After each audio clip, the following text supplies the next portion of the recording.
Mesdames, Messieurs, bonjour. Nous allons donc commencer le cours aujourd'hui. La dernière fois, nous avons vu les représentations de femmes dans les mythes et légendes, ainsi que dans les croyances et pratiques de culte. Je vous propose aujourd'hui de nous pencher sur les premières femmes mémorisées dans l'histoire vietnamienne, même si, dans le premier millénaire, ce qu'on peut savoir sur les réalités historiques ne sont que des miettes, reliées et structurées en tradition par le choix et la volonté des générations postérieures en fonction de leurs propres besoins. Ayant rappelé l'importance de la matrilinéarité dans les sources culturelles des Vietnamiens, on ne s'étonne pas que ce fussent des femmes qui étaient à la tête des premiers soulèvements contre la domination chinoise. Ce qui retient mon attention, c'est la manière dont cela a été consigné dans l'historiographie officielle et dans la mémoire collective. Voici l'historiographie chinoise et vietnamienne sur laquelle on peut trouver des documents. Les historiographies chinoises et vietnamiennes convergent pour noter le fait qu'en l'année 40, Trưng Trắc et sa sœur Trưng Nhị dirigèrent la première insurrection contre le Thái Thú, le gouverneur Tô Định, dans une vaste région correspondant au sud de la Chine, au nord et au nord du centre Vietnam actuel. Insurrection à laquelle participèrent de nombreuses femmes aux côtés des hommes.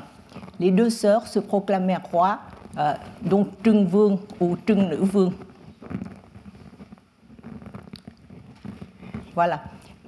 Les noms des deux sœurs, Trưng Trắc et Trưng Nhị, apparaissent sous une forme bien stylisée, ce qui ne correspond pas tellement à l'époque, au premier siècle de notre ère. Donc, les historiens vietnamiens, il y en a qui ont pensé que c'était des noms vietnamiens qui ont été stylisés dans la forme et retenus ainsi dans l'historiographie chinoise. Donc, les deux sœurs se proclamèrent rois et gardèrent le royaume indépendant de 40 à 43. De toutes les sources chinoises, il n'y en a par contre pas une seule qui parle de la mort de Thi Shat, c'est-à-dire du mari, avant le début de l'insurrection, et encore moins comme l'une des raisons qui l'aurait expliqué. Alors que les sources chinoises sont unanimes pour l'unique raison, ils disent « l'exaction de Tô Định provoqua la colère de Trắc ». L'historiographie vietnamienne du livre complet, c'est-à-dire le Toàn Thư dont on a parlé, qui a été rédigé au XVe siècle, jusqu'aux ouvrages rédigés au cours des siècles suivants, comme le Thi Nam Ngữ Lục, celui-ci là, dont je reviens pour que vous voyez de quoi il s'agit. Donc, le Thi Nam Ngữ Lục, le recueil des paroles sous le ciel du Sud, ou l'histoire chantée du grand pays du Sud, souvent repris dans les livres scolaires contemporains, donne toujours deux raisons au soulèvement des sœurs Trưng, celle du nationalisme et celle de la vengeance de la mort du mari tué par Tô Định. Cela nous laisse deviner que les historiens confucéens vietnamiens du XVe siècle, parce qu'il y a un livre d'histoire qui précède au XIIIe siècle, qui ne parlait pas de la mort de Thi Shat. Donc, à partir du XVe, on pense que les historiens confucéens vietnamiens du XVe siècle furent gênés par le fait que les deux sœurs dirigèrent l'insurrection du vivant de Thi Shat, comme l'avaient noté les sources chinoises. Ils ont donc imaginé la mort prématurée du mari pour justifier cette autorité féminine pour eux anormale. Les traces de la vérité se voient encore dans le Thi Nam Ngữ Lục, c'est-à-dire le recueil des paroles, et je vous ai mis ici les extraits des vers dans le Thi Nam Ngữ Lục. Le Thi Nam Ngữ Lục, c'est un recueil qui prend ses sources beaucoup dans le folklore, beaucoup plus que l'histoire chantée qui est du 19e. Donc, dans ce recueil, on voit par exemple Tô Định reprocher à Thi Shat d'écouter des ruses de femmes pour manquer au devoir de loyauté. Où les dames Trưng sont reconnues chefs, bien que ce soit des femmes, elles étaient descendantes des génies. Descendantes des génies, pourquoi ? Car elles étaient réputées descendantes des rois Hùng, selon certaines versions, ou des mandarins des Lartung de ces rois Hùng à Mê Linh, selon d'autres. Dans des biographies des génies masculins et féminins vénérés dans de nombreux villages du Nord ayant des liens avec cette insurrection, on ne connaît que leur mère, la dame Mang Thiện. nous pouvons comprendre qu'elles faisaient partie de l'élite dirigeante autochtone ainsi que leur époux Tichat de Tuying. Le mariage devait consacrer une alliance entre les deux communautés selon les coutumes locales plutôt que selon les pratiques patriarcales que les Chinois tentaient d'imposer. Le recueil des paroles répète à plusieurs reprises, je vous ai mis ici les citations, dont le recueil répète à plusieurs reprises que les deux sœurs, toutes les deux sœurs, étaient épouses de Tichat. Cette réalité jugée irrégulière et gommée dans l'histoire officielle comme le livre complet n'en laisse pas moins des traces. Même dans un passage de l'histoire chantée que les enfants apprennent par cœur, c'était toujours les deux sœurs. Voici le passage de... Voici les citations du recueil de paroles qui montrent bien que c'était les deux sœurs qui étaient épouses de Tichat. Et même dans ce voilà, je vous en ai extrait beaucoup parce qu'il y en avait beaucoup, des vers qui parlaient des deux sœurs comme épouses de Tichat. Et voici le passage que les enfants apprennent à l'école. Donc déjà beaucoup plus correct, plus politiquement correct selon les Confucéens, mais on voit quand même que ce sont les deux sœurs qui ont prêté le lourd serment d'élever l'étendard des femmes épouses, parce que nương tử phất cờ nương tử thay quyền tướng quân. Nương tử, ça veut dire à la fois femme, épouse et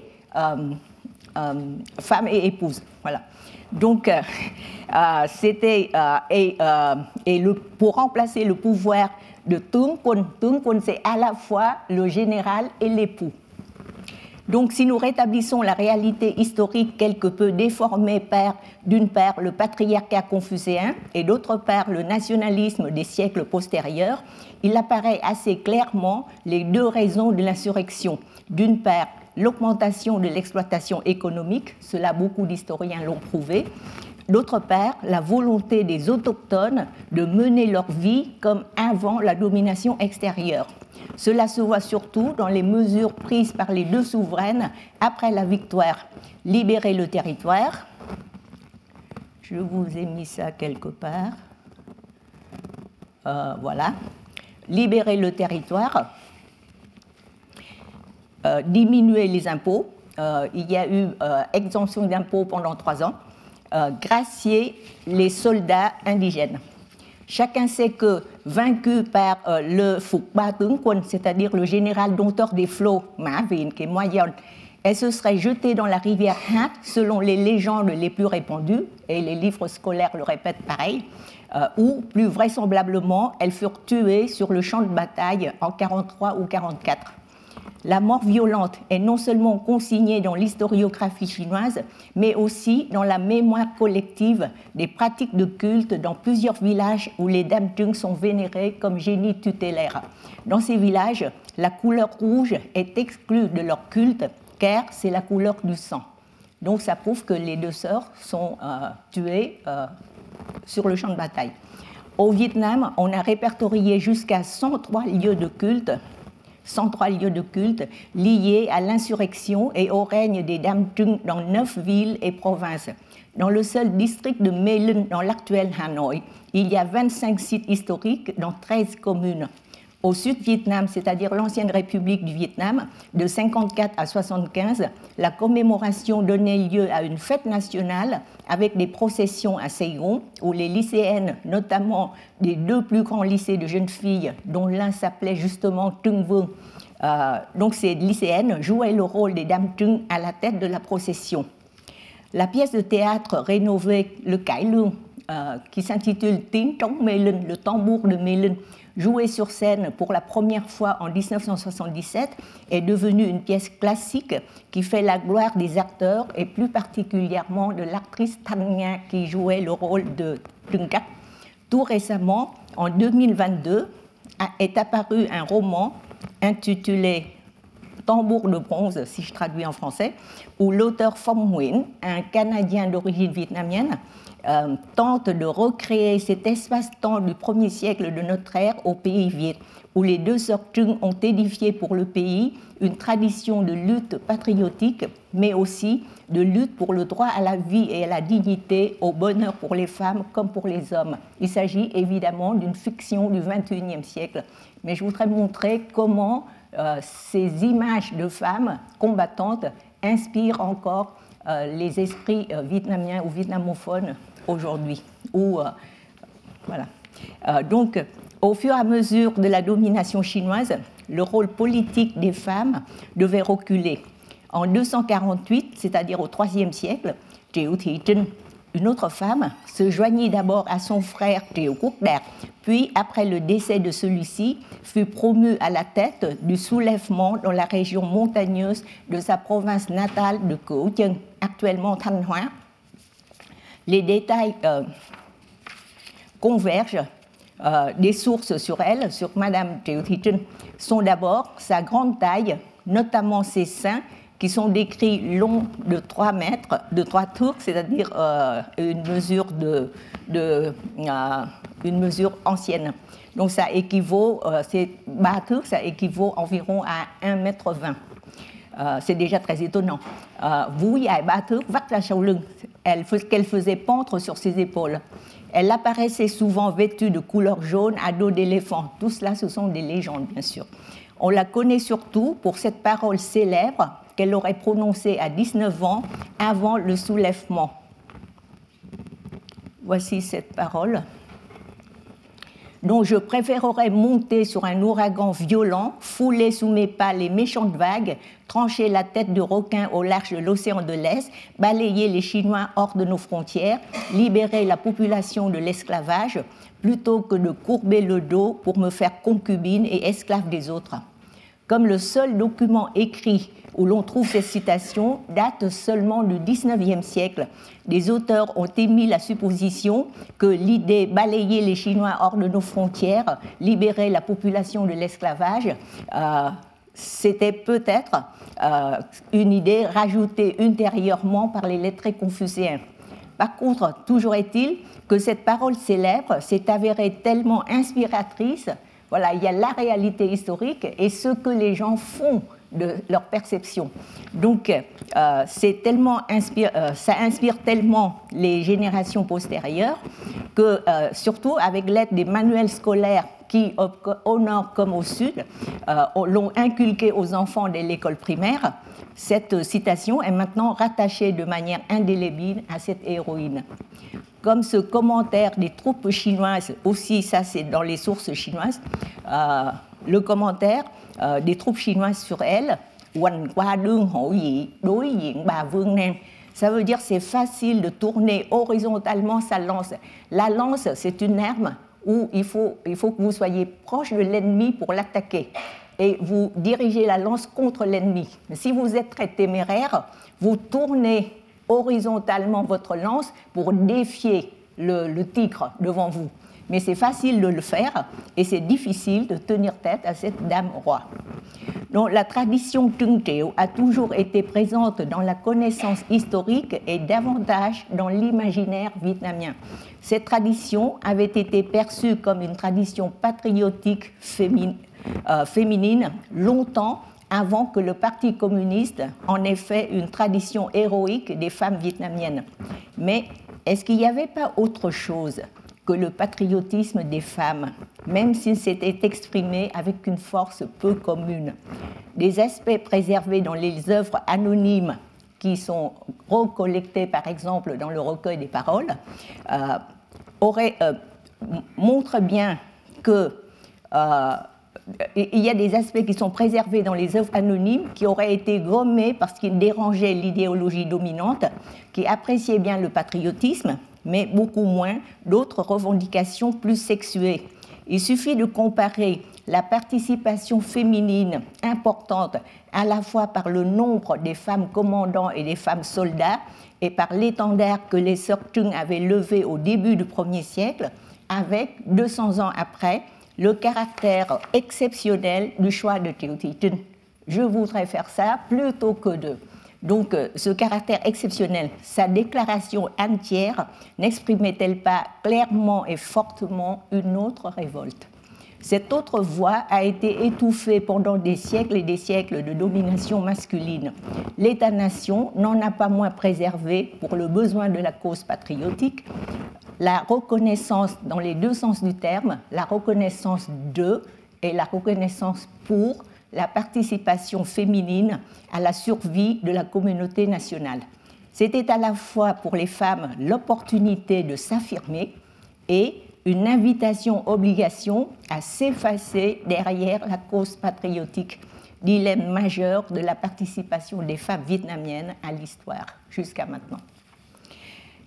Du Xe au XVe siècle, est-ce qu'il y avait des phénomènes que j'appellerais un poids politique par époux interposé? Qu'est-ce que j'entends par là? La réunification des débris de l'Empire chinois en un État centralisé viet a duré du Xe au XVe siècle.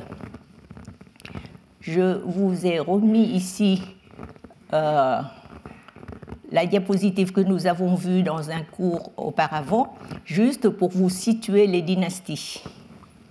Donc, du Xe au XVe siècle, sous les dynasties Ngô, Đinh, Tiền, Lê, c'est-à-dire les antérieures, Lý et Trần, c'est-à-dire plusieurs dynasties jusqu'à la fin du XIVe siècle. Vous regardez à gauche de l'arbre. Donc, pendant toutes ces dynasties-là, l'historien Ta Chí Đại Trường remarque avec pertinence que de la dynastie Đinh à la dynastie Lý, c'est-à-dire jusqu'au XIVe siècle, au moins jusqu'au début de la dynastie Lý, c'est-à-dire vers le XIIe siècle, les premiers empereurs furent tous des enfants dont on ne connaissait pas le père. Et que les différentes reines de ces empereurs avaient des titres significatifs, comme par exemple, ça ce sont les reines des empereurs des premières dynasties, des titres tels que Kiều Quốc, Cô Quốc de Đinh Tiên Hoàng, c'est-à-dire la première dynastie, Trịnh Quốc de Lê Đại Hành, la dynastie suivante, Tá Quốc de Lý Thái Tổ, la dynastie suivante encore. Donc, tous ces titres, l'historien conclut que ce mot « quốc », qui revient tout le temps là, ne peut que signifier « pays ». Ces reines représentaient donc chacune un pays, c'est-à-dire une principauté appartenant à une grande famille influente.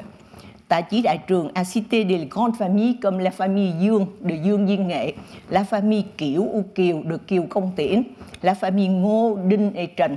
Trần, c'est le sứ quân Trần Lãm qui a été le père adoptif de Đinh Tiên Hoàng.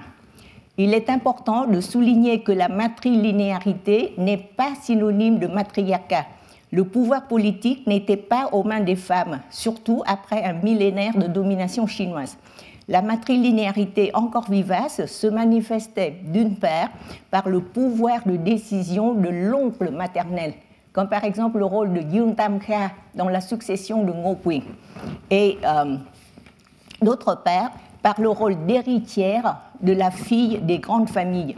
Les alliances matrimoniales étaient ainsi des alliances politiques entre les grandes familles locales. C'est dans ce contexte qu'apparut le rôle décisif de la reine-mère Dương Vân Nga à un moment de transition. En 979, l'empereur Đinh Tiên Hoàng, c'est-à-dire la première dynastie où il s'est proclamé empereur, donc en 979, cet empereur fut assassiné en même temps que son fils adulte Đinh Liễn, qui auparavant avait tué l'héritier désigné sans être puni. Le successeur Đinh Toan était un enfant de 5 ans. Les Song préparaient une grande attaque à la frontière.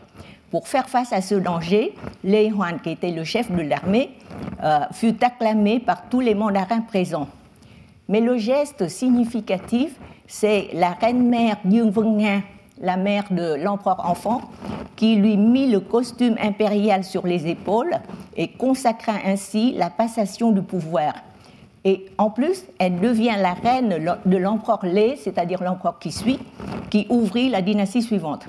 Lê Hoan prit la reine de la dynastie précédente comme la première de ses épouses et lui donna même le titre qui rappelait son ex-époux. Vous voyez à la fin, en bas de la diapo, Đinh Tiên Hoàng était proclamé par ses mandarins Đại Thắng Minh Hoàng đế, c'est son titre, Hoàng đế c'est empereur. Et sa femme, donc qui devient l'épouse de l'empereur de la dynastie suivante, est nommée par son nouvel époux Đại Thắng Minh Hoàng hậu, c'est-à-dire reine, mais avec le même titre que son ex-mari avait auparavant. Donc tout cela montre bien la reconnaissance, la légitimation de toute la lignée que Dương Vân Nga représentait. C'était tout à fait normal dans les coutumes locales à ce moment, au Xe siècle, et à la mort de Dương Vân Nga, elle a été, son culte a été préservé pendant des centaines d'années par une statue, un autel, où il y a sa statue au milieu et ses deux époux aux deux côtés. Et cela a duré des siècles et des siècles, jusqu'au XVIIe siècle confucéen, où un mandarin a trouvé cela tellement indécent qu'il a séparé les temples, il a séparé par la force les temples, mais même en séparant les temples, donc Đinh Tiên Hoàng đế, le premier empereur, a été vénéré avec son fils aîné, son fils adulte Đinh Liễn, donc qui était assassiné en même temps que lui, alors que l'épouse continue à être avec son deuxième mari, l'empereur de la dynastie suivante, ce qui était exactement à l'opposé des principes confucéens. Parce que dans la moralité confucéenne, une femme, son premier devoir, c'est le devoir de chasteté, c'est-à-dire de garder sa virginité pour un seul et unique époux, le premier. Voilà. Donc cela prouve que ce qui était normal au Xe siècle ne l'est plus du tout et ensuite est devenu complètement tabou au XVIIe. La dynastie Li, dont le premier empereur choisit comme capitale l'ancien chef-lieu du Yao Châu, auquel il donna le nom majestueux de Thăng Long, c'est-à-dire le dragon qui s'envole, qui est l'actuel Hanoï, marqua une nouvelle période où l'État centralisé Đại Việt jouit d'une unité bien plus solide. Comme remarqua Tạ Chí Đại Trường, dans le titre Tá Quốc Hoàng hậu, la première reine de Lý Thái Tổ, le Quốc fut désormais le seul grand pays Việt. Donc cet empereur a beaucoup de reines, mais il y en a une seule, la première, qui s'appelle Tá Quốc Hoàng hậu, où il y a le Quốc seulement dans la première reine. Donc, cela veut dire que le pouvoir des femmes souveraines, s'il y en avait, ne tenait plus qu'à leur seul mérite personnel. Et Lan Nguyên Phi, la première épouse secondaire de l'empereur, la première épouse secondaire, c'est peut-être un peu compliqué pour vous, l'épouse principale, c'est la reine. Et il n'y en a qu'une seule. Depuis les Li, ils sont devenus plus confucianistes, plus sinisés, donc il n'y a qu'une seule reine. Et les autres sont des épouses de second rang qui s'appellent Phi et pas Hậu. Hậu, c'est la reine et Phi, c'est le deuxième rang. Et donc Ilan, c'était la première de ce second rang. Voilà. Nguyên Phi, c'est ça que ça veut dire. Elle y a accédé à plusieurs pas successifs, pas tout de suite au début. Donc, elle était au début une modeste fille du peuple dont on ne sait même pas le nom. Le Tuan Thư note qu'en 1063, au cours d'une sortie de l'empereur, qui était dans sa quarantaine, c'était l'empereur Lý Thánh Tông, qui était dans sa quarantaine et tardait à avoir une descendance, alors que la foule, composée de garçons et de filles, accourait pour le contempler, une belle cueilleuse de feuilles de mûrier se tenait à l'équerre, appuyée à un arbuste qui est Keilan, d'où le nom que l'empereur lui donna par la suite. Et ça veut dire s'appuyer sur quelque chose. Parce que l'empereur lui a donné un nom, on ne sait plus son vrai nom à elle au début. Et en 1063, elle donna naissance à un fils, tout de suite nommé prince héritier. En 1069, l'empereur partit guerroyer au Champa dans le sud et lui confia la régence. Ce n'est pas confucéen non plus. Toujours selon le livre complet, au début, la guerre ne se déroulait pas de manière satisfaisante pour les Vietnamiens. Découragé, Thanh Tông prit le chemin du retour. Arrivé à la frontière, il entendit que Ilan gouvernait si bien le pays, où tout le monde vivait dans la paix et l'harmonie, la population reconnaissante la surnomma Bouddha, Quan Âm. En apprenant son succès sur le chemin du retour, l'empereur fit la remarque « Je ne vais quand même pas me laisser surpasser par mon épouse, qui est une femme. » Donc il revint sur ses pas et remporta la victoire.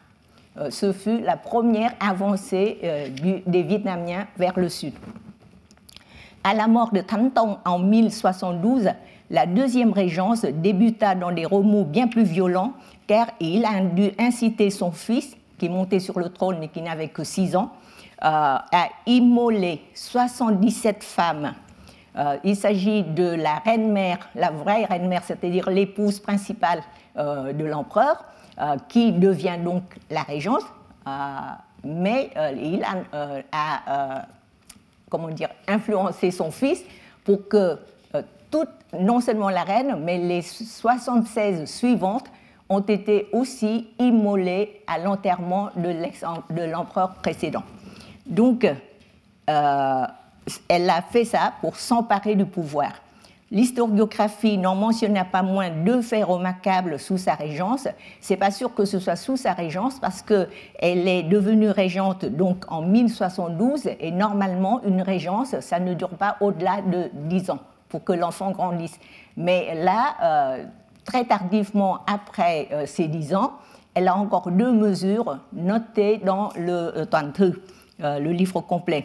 La première mesure, c'est qu'elle redoubla de sévérité dans les châtiments contre l'abattage abusif des buffles, qui est la force de trait pour la riziculture, et surtout, elle fit ouvrir les caisses de l'État pour racheter les filles vendues comme servantes et pour les marier à des hommes célibataires ou veufs, dont vous avez dans la diapositive les commentaires de l'historien officiel et confucéen Ngô Sĩ Liên sur ces 2 actes, sur l'immolation des 77 femmes. Il se contente de dire « la jalousie est chose fréquente chez les femmes ».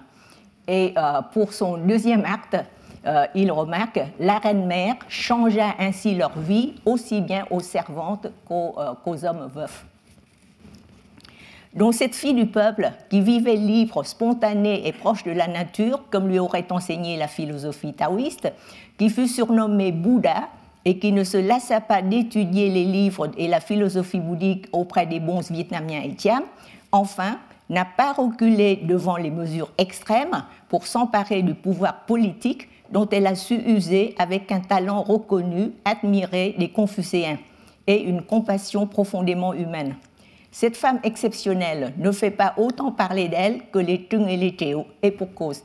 Mais sa mémoire fut entretenue dans l'entourage proche des dynasties régnantes successives, et ce ne fut certainement pas un hasard si une princesse des seigneurs Trịnh lui consacra 5 siècles après une biographie émue. Dans les traditions populaires, le culte de Yilan représentait souvent un amalgame entre le culte taoïste et les pratiques polythéistes antiques où les déesses ont toujours occupé une place privilégiée. L'autrice contemporaine Nguyễn Thị Chân Quỳnh, une autrice qui vit en France, a consacré tout le chapitre 8 de son ouvrage « Récits d'antan » aux princesses de la dynastie Trần, et où elle évoque également les mariages intrafamiliaux des autres dynasties vietnamiennes. Elle en conclut que ces mariages ont toujours existé. Elle en compte des dizaines et des vingtaines de mariages intrafamiliaux comme ça. Dans l'aristocratie comme dans les classes populaires, comme l'atteste le ca dao, un chant folklorique bien connu. Cháu cậu mà lấy cháu cô, thóc giống đầy bồ, lúa má nhà ta. Sur les princesses Trần, en examinant minutieusement les rares détails notés dans l'historiographie, l'autrice Chân Quỳnh remarque que ces princesses ne faisaient pas qu'obéir passivement aux ordres pour espionner l'ennemi comme Hoan Thiem, pour se servir de leur beauté afin de calmer l'adversaire et ramener la paix comme Nguyen Trân qui a été marié à un roi Thiam dans le sud et An Tư qui est marié à un général mongol en pleine guerre et donc ou épouser quelqu'un de la famille pour préserver le trône à la famille Trần, comme Trần Thị Dung par exemple. Elles avaient aussi d'autres activités, comme créer des fermes, entraîner des troupes et les diriger. Elles ont apporté leur contribution active au développement du pays et à la consolidation du trône des Trần. Du 1er siècle de notre ère jusqu'au 15e, on peut voir ainsi que les femmes ont joué un rôle important dans la vie publique, malgré l'influence sans cesse croissante du confucianisme. L'héritage de la matrilinéarité, quand il ne leur assurait plus ce droit d'héritière du capital politique et influent encore vivace sous les premières dynasties indépendantes, semblait se manifester dans une certaine tolérance de la société en général, du milieu politique en particulier, pour que des femmes de talent, quel que fût leur talent, politique comme avec ce personnage exceptionnel que fut cette fille du peuple 2 fois régente, ou dans d'autres activités comme les princesses Trần, puissent apporter toujours leur contribution à la communauté et en même temps déployer leur talent et faire rayonner leur qualité humaine, ou parfois leur pragmatisme et leur ambition de pouvoir jusqu'à la cruauté, comme cette femme politique qui était pourtant fervente bouddhiste pratiquante. Donc, avec la consolidation de l'État centralisé autour des 3 enseignements du bouddhisme, du confucianisme et du taoïsme, et la prédominance du confucianisme à partir du XVe, les femmes perdent au fil du temps leurs prérogatives politiques. Elles restent cependant très présentes dans la littérature classique, notamment en nome, ainsi que dans la production et la diffusion des connaissances. Des talents apparurent aussi bien dans l'aristocratie que dans la population. Commençons par une grande érudite, Trịnh Thị Ngọc Trúc, née en 1595 et décédée en 1660. Elle est la fille du seigneur Trịnh Tráng et de son épouse principale Nguyễn Thị Ngọc Tú. Elle était réputée exceptionnellement studieuse et intelligente dès son plus jeune âge. À 10 ans, elle lit déjà et écrit couramment aussi bien le chinois classique que l'écriture nome. Non. Je croyais vous avoir omis l'écriture non, mais c'est pas ici. Donc, elle fut mariée, noblesse oblige, d'abord mariée à Lê Trụ de la famille impériale. À l'époque, l'empereur, c'était les Lê, mais les gens qui ont le vrai pouvoir, ce sont les seigneurs Trịnh dans le nord. Donc, elle est de la famille Trịnh et mariée politiquement, pour raisons politiques, à un mandarin Lê, un membre de la famille impériale. Après le décès en prison de son premier époux, elle est mère de 4 enfants. Elle est remariée par son père à l'empereur Lê Thánh Tông. Faut remarquer qu'avec Lê Thánh Tông, Ngọc Trúc est à la fois la cousine et la tante par son mariage avec l'oncle de Thánh Tông auparavant. Et elle est de plus de 10 ans plus âgée que lui. Et pourtant, elle est remariée à cet empereur. Elle est connue comme poétesse, bouddhiste pratiquante et érudite qui entretenait des discussions sur les textes bouddhiques avec les bonzes les plus savants, ce qui lui valait le surnom de Bachyo Kim Cương. Bachyo Kim Cương, parce qu'elle étudie profondément le sutra du diamant. Ngọc Trúc fut particulièrement l'autrice de l'histoire biographique de Ỷ Lan, qu'on a déjà vue, et de Chỉ Nam Ngọc Âm Giải Nghĩa, un dictionnaire encyclopédique unique en son genre. Il s'agit d'une encyclopédie de plus de 3000 vers, composée de 40 chapitres, avec plus de 24 000 caractères chinois et démotiques, c'est-à-dire caractères noms. Les sujets sont divers, des sujets géographiques, historiques, astronomiques, anthropologiques, concernant aussi bien les parties du corps que les sciences de la nature. Elle y décrit une 50aine d'espèces d'oiseaux, une 100aine d'espèces de poissons, etc. Elle fait état de la situation politique, de la culture brillante et de la prospérité économique du Đàng Ngoại à son époque, et y mentionne même l'activité des comptoirs néerlandais. On était au XVIIe. Lê Thánh Tông, son époux, la nomma reine à la tête des autres épouses de nationalités différentes. Il en a une multiplicité. Mais les 6 plus importantes sont celles-ci, une Thaï, une Hmong, une chinoise, une laotienne, une métisse hollandaise-coréenne.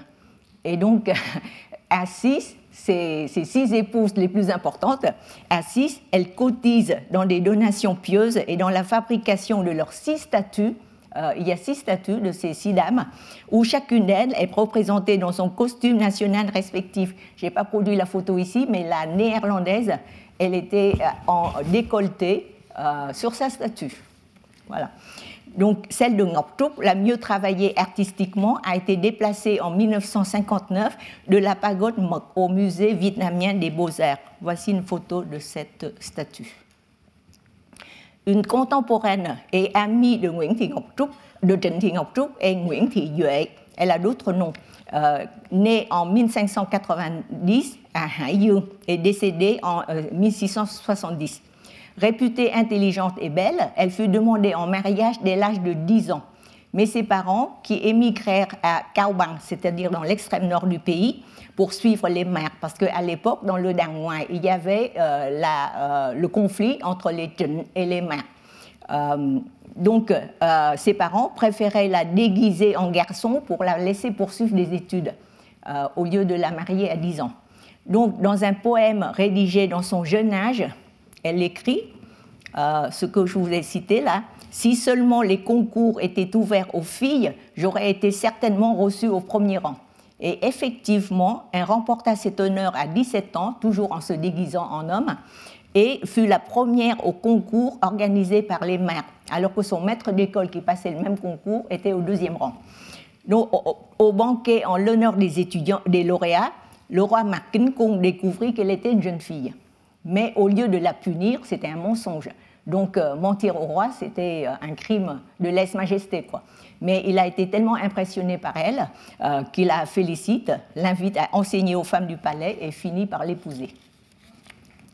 Capturée par les soldats des Trịnh en pleine forêt, elle se démarque par sa dignité. L'épée à la main, elle leur déclare « Puisque nous sommes vaincus, vous devez me ramener à votre souverain. Si vous portez atteinte à mon honneur, je préfère mourir. » Donc, ils l'ont rapporté à leur souverain, le seigneur Trịnh Trang, respecte sa personnalité et son talent, il continue à l'employer pour l'enseignement et finit aussi par l'épouser. Donc, mais cette fois-ci, elle n'enseignait pas seulement les femmes du palais, car on la voyait participer comme examinatrice à plusieurs concours nationaux. En 1631, il y a un candidat nommé Nguyễn Minh Triết qui ne traite que 4 sur les 12 contenus du sujet. Parce que le sujet, cette année-là, a été annoncé aux candidats beaucoup plus tard que d'habitude. Donc, il n'avait le temps que de traiter 4 questions. Mais les examinateurs apprécient la qualité de sa copie, mais hésitent à la noter. La copie fut soumise au seigneur Trịnh, qui n'arrivait pas à décider non plus, et demande l'avis de son épouse, qui était aussi mandarin chargé du concours, qui était Nguyễn Thị Duệ. Donc, elle commence par expliquer les significations et références du texte de la copie, puis elle conclut « Il vaut mieux bien traiter les 4 questions plutôt que de parler des 12 questions de manière superficielle. La Cour a besoin de vrais talents, non pas de flagorneurs. » Son avis fut validé et le candidat fut reconnu premier lauréat. Il avait 53 ans et avait persévéré à se présenter au concours malgré de multiples échecs. Il a fini sa carrière comme ministre du ministère des Travaux publics. En qualité d'épouse de Trịnh Trang et de mandarin à la cour, Nguyễn Thị Duệ se dévoue également au développement de l'éducation dans tout le pays et particulièrement dans sa province natale. Elle est glorifiée maintenant au Vietnam comme la première qui a créé un centre de formation à distance. Parce qu'elle a créé dans le district de sa province natale, le district Chí Linh à Hải Dương, elle a créé un centre où les étudiants préparaient les concours en envoyant 2 fois par mois à la capitale leurs copies. Et envoyées comment? Pas par Internet comme aujourd'hui, mais les copies sont collectées par le service postal de l'État, c'est-à-dire ce qu'on appelait les ngựa trạm, les chevaux de l'État, qui était chargé de la transmission des ordres de la cour aux autorités locales. Mais comme elle était épouse du seigneur. Donc, les copies sont corrigées par la professeure à la capitale et sont ensuite retournées par le même moyen. Elle offre les revenus des terres qui lui étaient attribués pour encourager les étudiants et les lauréats. La population locale désignait ces terres par le cordon du cache-sein de la seigneur Étoile. Seigneur Étoile, c'est Tinh Phi, c'est le nom que lui a donné son premier époux pour glorifier sa beauté et son talent. Donc, à 70 ans, la professeure se retire dans son village natal et à la maison communale de son village, on la vénère depuis des siècles comme génie tutélaire. Et sur sa tombe, une tour a été érigée, voilà, qui, depuis le XVIIIe siècle, est connue sous le nom de tour ancienne de la Dame Étoile. est considéré comme l'un des 8 monuments à préserver. Au temple de Confucius, Mao Ding, à Hải Dương, c'est le 2e temple vietnamien après le temple de Hanoï. Donc, à ce temple de Confucius, elle est vénérée ensemble avec Confucius et les 7 grands lettrés vietnamiens. Les siècles suivants, les 18e et 19e siècles, retiennent au moins 3 noms de grandes poétesses, Đoàn Thị Điểm, Bà Nguyễn Thanh Quang et Hồ Xuân Hương. Je ne peux vous en parler que de 2. Đoàn Thị Điểm, ça c'est une statue de Nguyễn Thị Duệ. Donc, Đoàn Thị Điểm est née à Bắc Ninh d'un père lettré. Elle fut connue d'abord par des anecdotes de joutes littéraires avec son frère Đoàn Doãn Luân, qui avait 5 ans de plus qu'elle.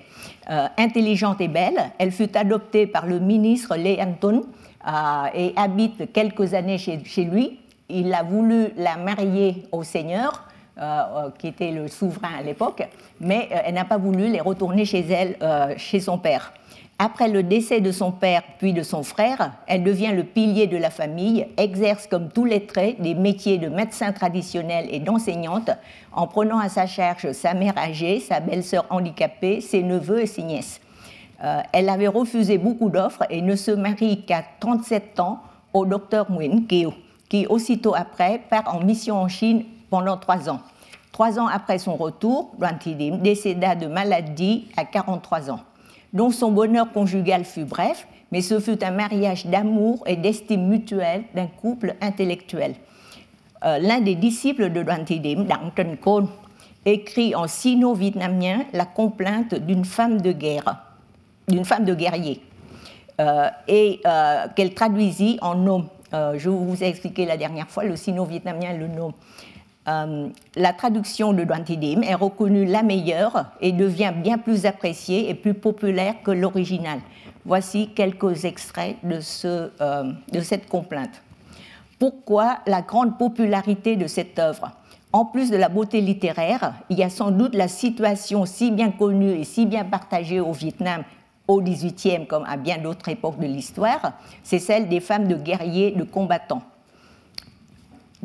D'abord, qu'est-ce que ressentent les femmes? D'abord, la complainte nous décrit le sentiment d'une catastrophe subite, la guerre pour elles, une catastrophe subite, brutale, mais aussi d'une souffrance répétée, infinie, exprimée dès les 4 premiers vers.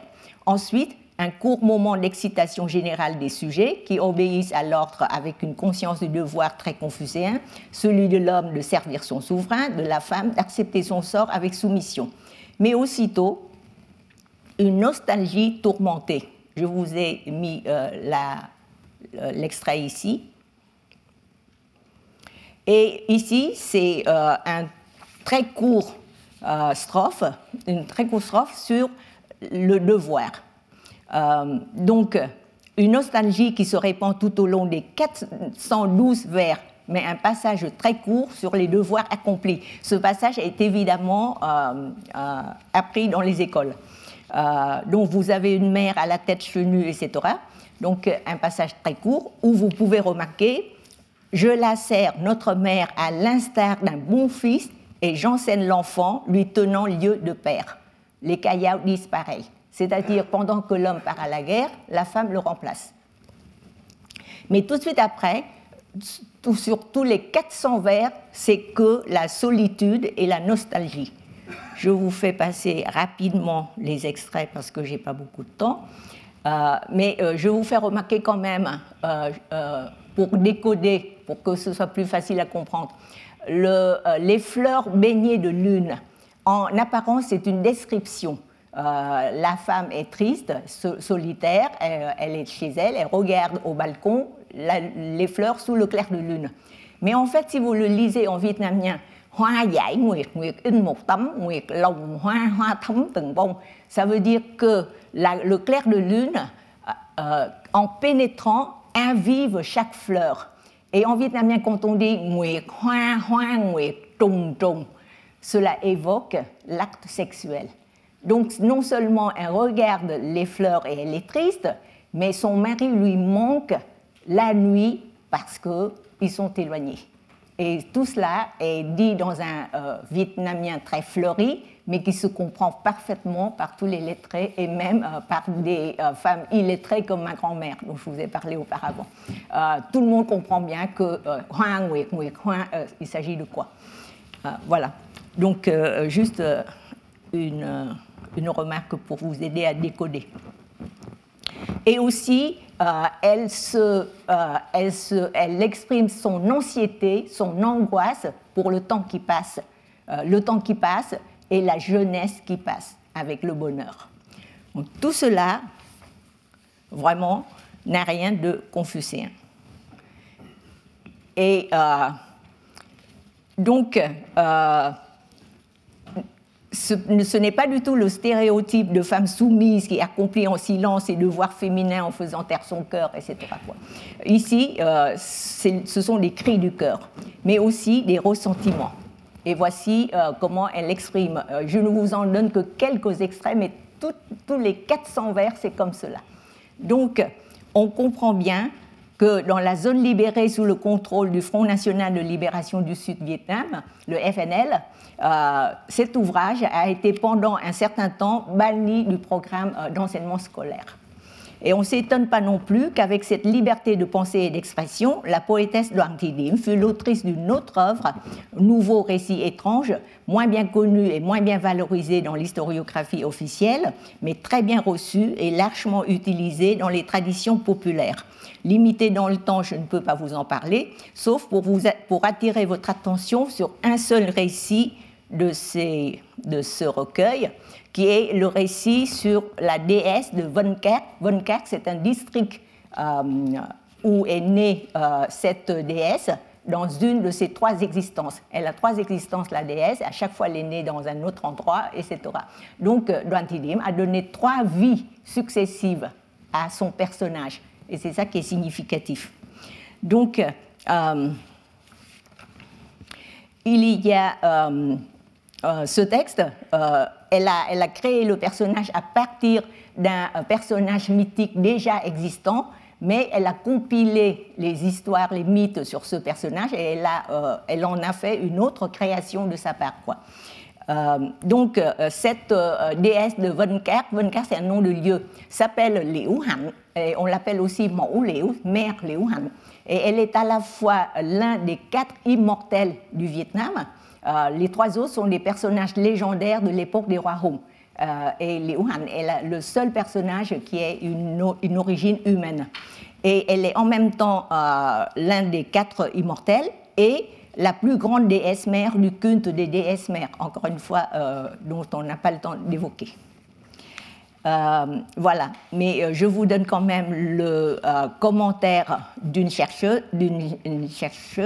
Ongar Tror, qui est professeure d'histoire asiatique à l'université Texas, qui a étudié la pratique du culte de déesse mère et l'œuvre de Doan Thi Diem. Elle a conclu, comme je vous l'ai mis sur la diapo, que ce récit est en fait une fiction qui reflète les points de vue, les expériences et les aspirations de l'autrice pour une plus grande liberté des femmes. La dernière femme dont on va parler aujourd'hui, Hồ Xuân Hương. C'est une poétesse qui a fait couler beaucoup d'encre. Plein de conjectures ont été faites sur cette figure énigmatique de la littérature classique en homme. Beaucoup de personnes se sont fait biographes de Hồ Xuân Hương sans avoir été d'accord ni sur ses origines, ses chronologies, ni encore moins sur ses multiples alliances et amours. Je résume que c'est seulement en 2021, c'est-à-dire très récemment, qu'une autrice, une poétesse du nom de Nghiêm Thị Hằng, elle a fini par publier la biographie de Hồ Xuân Hương,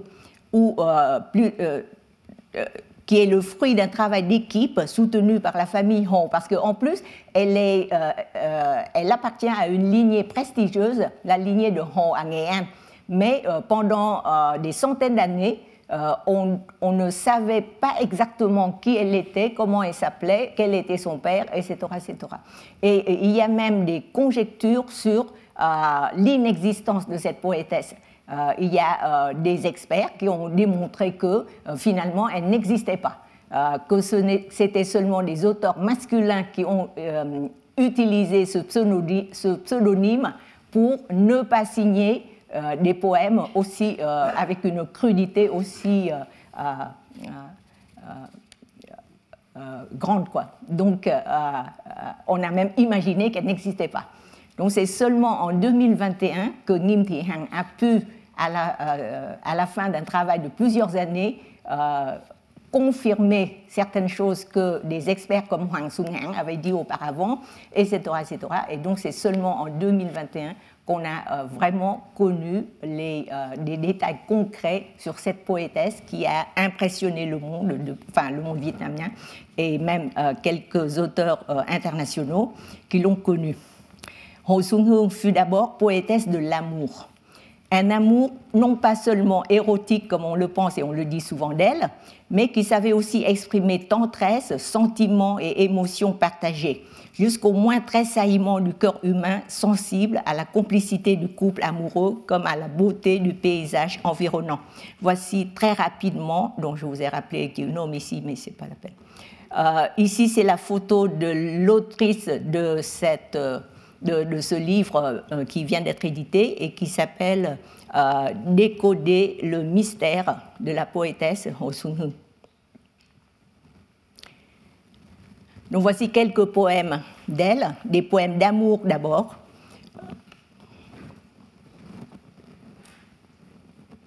Je suis obligée d'aller vite.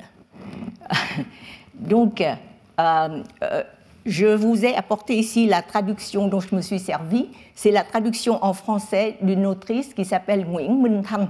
Et la version vietnamienne a été établie par le professeur Hoàng Xuân Hằng. Donc, ce sont donc des extraits d'elle.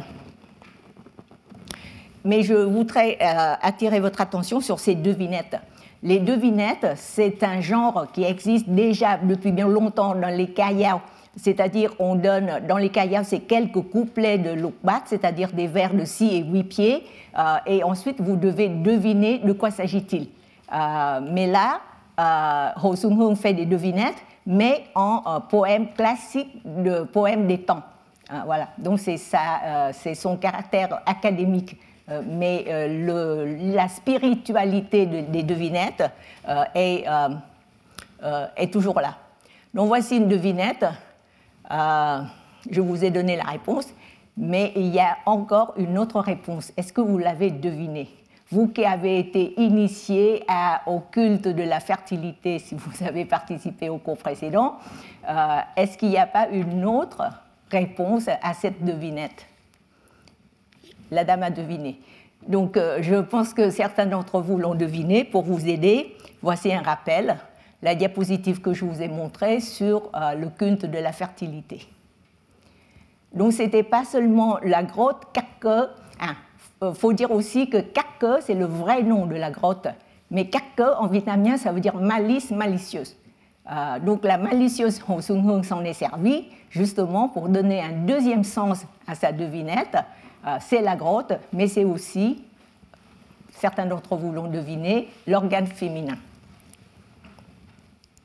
Donc, cela s'appelle dans les devinettes du folklore Đố Thanh Giảng Tục. Ça veut dire que c'est décente dans sa forme, mais obscène dans son sens. D'accord? Et Hồ Xuân Hương s'est très bien servi de cet air. Pour faire une autre devinette, par exemple, sur l'éventail. L'éventail, c'est quelque chose dont on se sert très très souvent dans les pays chauds comme le Vietnam. Et le dernier vers de cette devinette, c'est celui que je vous ai cité là. Tu es aimé des princes, adoré des rois, et pourtant tu n'es qu'un objet. Donc tout le monde comprend de quoi il s'agit. Et encore une fois, l'éventail, c'est aussi une évocation de l'organe sexuel féminin. D'accord. Le deuxième, c'est sur une boulette qui sert de dessert ou d'offrande de culte au Vietnam, le bánh trôi nước. Et c'est sa description pour qu'on puisse deviner que la réponse est le bánh trôi nước. Et comme toujours, à la Hồ Xuân Hương, ce n'est pas seulement le bánh trôi nước, c'est aussi les seins féminins.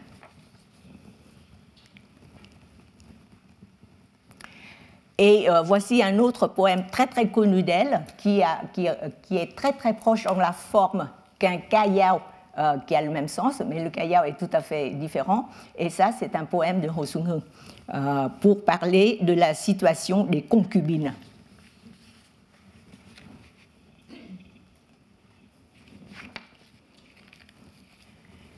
Et le poème l'un des poèmes les plus provocateurs de Ho Sung Hung, c'est quand elle a rédigé ce poème au temple de Sam Nghi Dong. Sam Nghi Dong, c'est un général chinois qui a été vaincu par le héros vietnamien Nguyễn Huệ. Donc, elle a écrit ceci quand elle a visité son temple.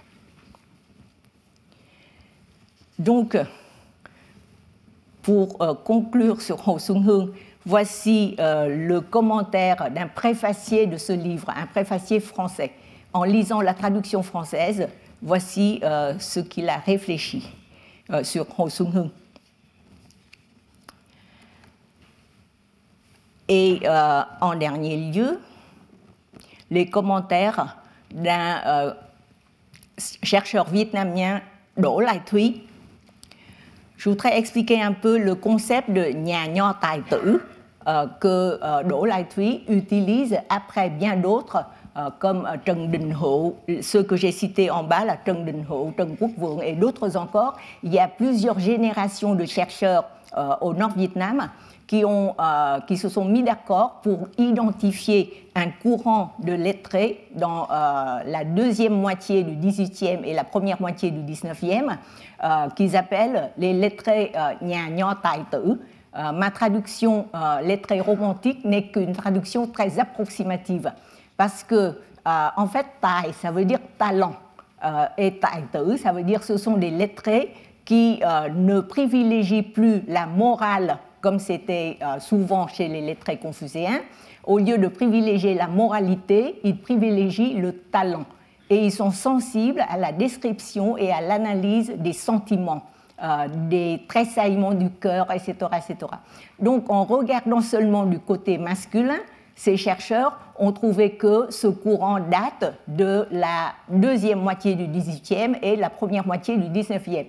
Mais si je regarde du côté des femmes, je peux l'identifier déjà, par exemple, chez Đoàn Thị Điểm, qui était encore plus avant. Donc, en conclusion, nous avons ainsi aperçu des profils de femmes. Je voudrais rajouter un peu sur Ho Sung Hung. Elle était vraiment exceptionnelle, originale. Mais est-ce qu'elle est si exceptionnelle que cela? C'était certes une lettrée originale, exceptionnelle, atypique, mais elle était une femme, bien femme parmi les Vietnamiennes avant l'ère moderne. Elle exprime leur souffrance, mais aussi leur bonheur d'aimer et d'être aimée. Je rappelle que Ho Sung Hung avait une liaison amoureuse avec Nguyễn Du, ce que Hoàng Xuân Hãn a dit depuis longtemps, mais qui est maintenant confirmé dans le milieu des chercheurs. Donc, elle exprimait une souffrance, mais aussi le bonheur d'aimer et d'être aimée. Elle témoigne surtout que la société traditionnelle vietnamienne était assez compréhensive vis-à-vis des femmes et assez permissive pour qu'un esprit comme le sien puisse s'épanouir et qu'une voix comme la sienne ne fût pas complètement étouffée. Elle a été dénigrée, sa biographie a été dans l'ombre pendant longtemps, mais on l'a toujours aimée, en fait, aussi bien chez les intellectuels que dans les classes populaires.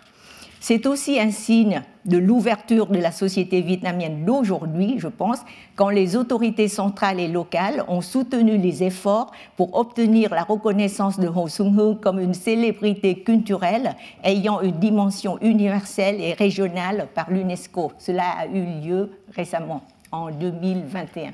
Et la première commémoration a eu lieu en 2022. Donc l'intérêt politico-économique était évident, il n'empêche. Nous avons ainsi aperçu des profils de femmes vietnamiennes du 1er au 19e siècle. On a survolé près de 2000 ans l'histoire des femmes vietnamiennes en 1 heure. Un survol trop rapide, car il y a encore bien des choses importantes qui n'ont pas pu être évoquées, comme par exemple l'influence des 3 enseignements des Tam Yao, ou ce que le folklore, comme les Kayao, les Toknge, les proverbes et les contes populaires nous apprennent sur les femmes. J'avais prévu de vous parler du Truyện Kiều de Nguyễn Du, qui nous aurait beaucoup renseigné sur les femmes aussi, je n'ai pas pu. Dans les limites de temps disponibles, j'ai choisi de me concentrer sur les femmes, sur ce qu'elles ont entrepris, produit, contribué, et aussi un petit peu de leur vie sentimentale, de leurs besoins, de leurs revendications et de leurs rêves, de leur imagination créative. Je me suis également intéressée à ce que les contemporains et les générations postérieures ont retenu d'elles, en les refaçonnant pour répondre à leurs propres besoins. J'espère avoir fait compris que dans l'émergence de l'individu en général et de l'individu femme en particulier, au temps moderne, que nous allons aborder dès le prochain cours, on peut identifier des éléments endogènes nourris dans la longue histoire et pas seulement des apports exogènes dont les Vietnamiens et Vietnamiennes s'approprieront pour s'adapter, se transformer et évoluer comme ils l'ont fait depuis des millénaires. Je vous remercie infiniment.